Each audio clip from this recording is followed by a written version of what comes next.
Hello. The reason for this video is to clean up some prior statements, because I kept saying things like I'm making.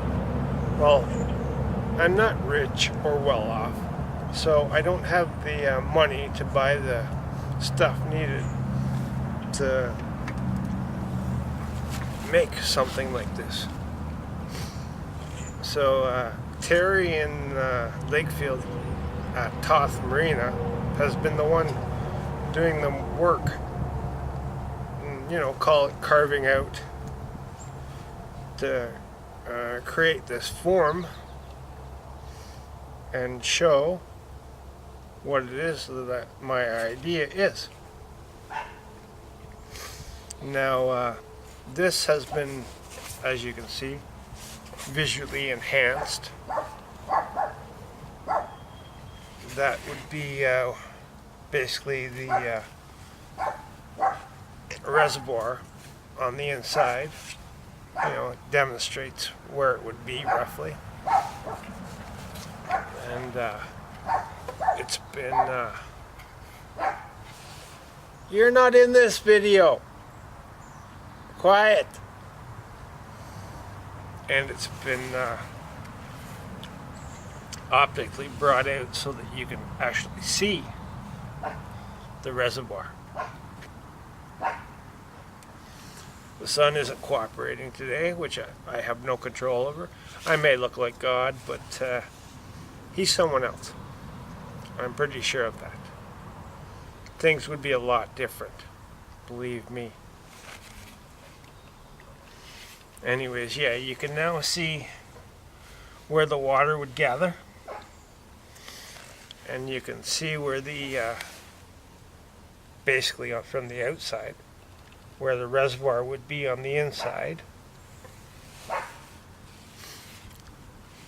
So yeah, that's the reason I'm taking the time to make this video, which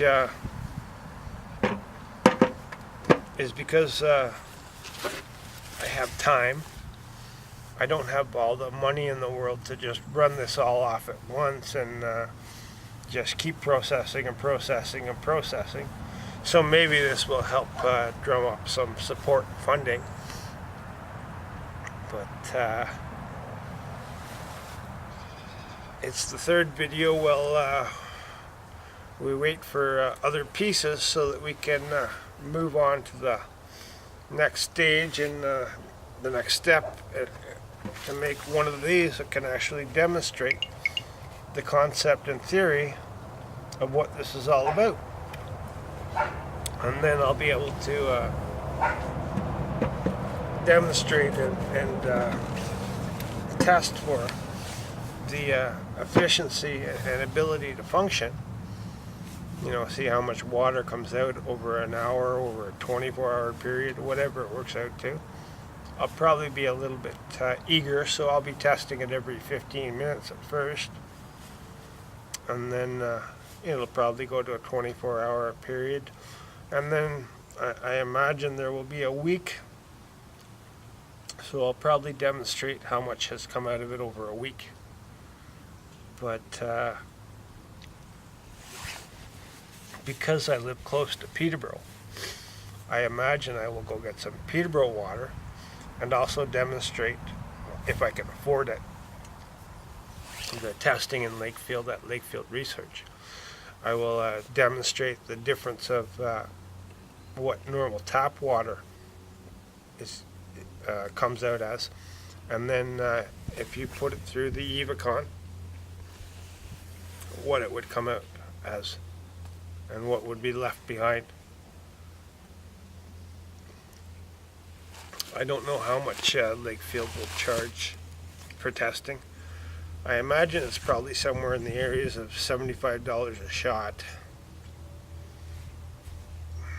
So, you know, I have to try and progress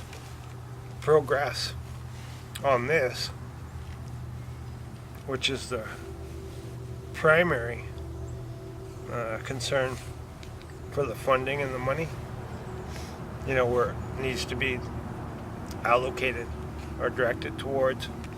And then later on, if time permits, you know, before we get that far along anyways, I'm sure at some point in time I'll go to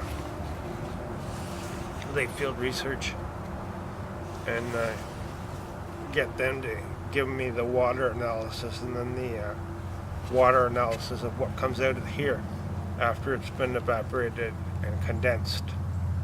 I know Peterborough water is supposed to have fluoride. It's supposed to have a whole bunch of matter that's not filtered out. It's small enough particles to go through the filtration system, from what I understand. So I imagine that at that point a lot of people will be surprised, especially locals, because they drink and live on that water every day. It's their tea, it's their coffee, it's their orange juice. You know, I don't know everything they make on their daily lives, but and I also don't know what different cultures utilize in their daily lives, which Peterborough is becoming very diverse and multicultural now, which wasn't the norm a little over 10 years ago, but it's very much the norm now.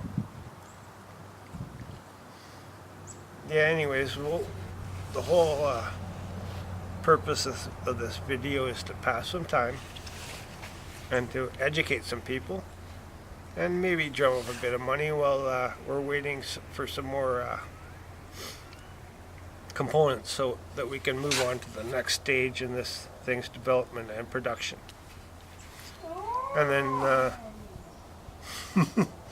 and then maybe also some people will get a little more interested when they're able to see what I'm talking about. You know, it's a little more optically enhanced here.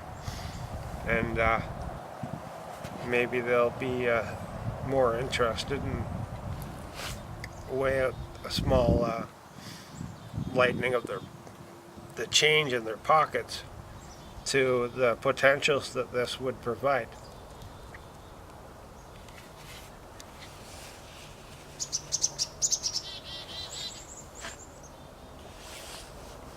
And yeah, as I said, Terry deserves a bit of credit because he's the one doing all the actual work, and it's him with the equipment and machinery that can actually do this.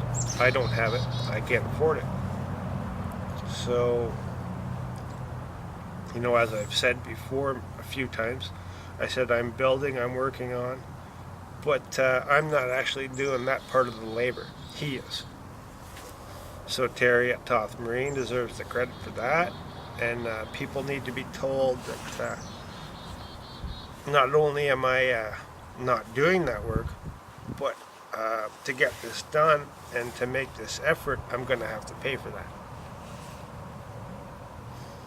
Which I imagine some people had already concluded on their own, but a lot of people will miss. So here I am again with a bucket and a stool and this collar, but a little bit different than last time, as you can see. I guess we could call it the evolution of the EvaCon. And this is the EvaCon collector collar. It's the evaporator condenser collector collar.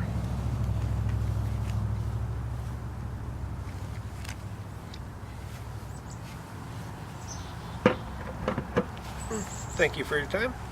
Have a good day.